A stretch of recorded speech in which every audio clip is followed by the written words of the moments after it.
Rapids and around the state, we have ways to create jobs. We've got to put in place education and training programs using the community colleges. We can invest in technology. I believe Detroit can still be the most innovative and best leader in the automotive industry with hybrids and composite materials and hydrogen, and we're gonna create jobs. That's what I'm gonna do. But the fact is, some of the jobs are not coming back. The textile mills are not coming back to South Carolina, and some of the old style industrial jobs are not coming back to Michigan. The key to it is create new jobs, and that's what I'm talking about. And I'm not pessimistic. I'm optimistic because I know we can do it, because the best and most productive workers in the world live right in the state of Michigan. Well, you have good memories of Michigan yourself, reason to be optimistic, stretching all the way back to 2000, right?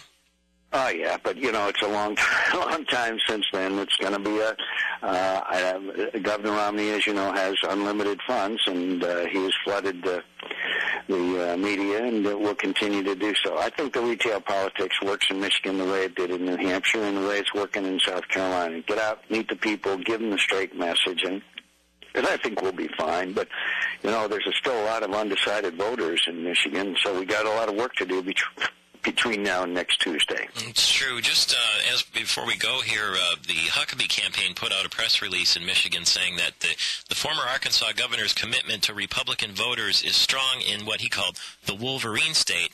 And that's not going to make the Spartans very happy. You have to be careful when you go. I don't think I would do that. When you go around.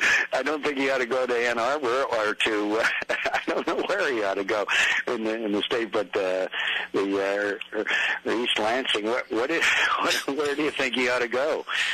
You got to be careful when you're hopscotching from state to state and you try to appeal to the certain voters and that sort of thing. And we've got 30 seconds left here before Paul Harvey, but when we say Mac is back, and we'll call you a kid, why the heck not?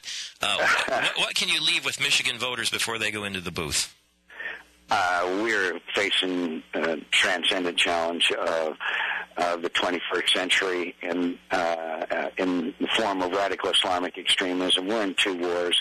I have the knowledge and background and experience to make the right kind of judgment to succeed and to lead this country through difficult times. That's one of the major reasons. And I'm going to restore trust and confidence in Washington. And I'm coming back to Michigan because it's a great state, not because it's a Wolverine state.